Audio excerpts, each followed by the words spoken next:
किराणा व भुसार ऐकायलाच किती छान वाटतं. बाबांबरोबर मी मामाजींच्या दुकानात जायचो. दुकान चांगलंच मोठं असायचं. एल शेप मध्ये काउंटर. छोट्या काउंटरच्या पहिल्या बैठकीवर मामाजी बसायचे. समोर काळ्या तुकतुकीत पॉलिशनी चकाकणारा सागवानी डेस्क, त्यात तोंड खुपसून याद्या आणि हिशोब करणारे मामाजी. मागे आडव्या काउंटरवर मालाच्या पुड्या बांधणारे 5-6 कामगार. काउंटर मागे लाकडी कप्प्यात खचाखच भरलेलं सामान. हुकला लोंबकाळणारी दोऱ्याची बंडलं आणि त्याचं शेवटचं टोक चुकार कार्ट्यासारखं कुठेतरी हुंदडत असायचं. काउंटर मागच्या लाकडी शेल्फ खाली पत्र्याच्या कोठ्या असत, तिरक्या कापलेल्या. त्यात डाळी, शेंगदाणे, गहू, तांदूळ, ज्वारी, साखर, बाजरी काही बाही भरलेलं असायचं. या कामगारांकडे ते स्टीलचं आडवं कापलेलं हँडलवालं भांडं असायचं.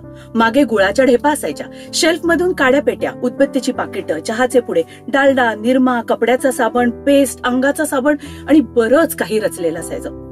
या सगळ्याचा एक सामुदायिक वास तयार व्हायचा. मध्येच एखादा पाळीव फुगीर उंदीर अंगणात फिरल्यासारखा रमत गमत चाललेला असायचा.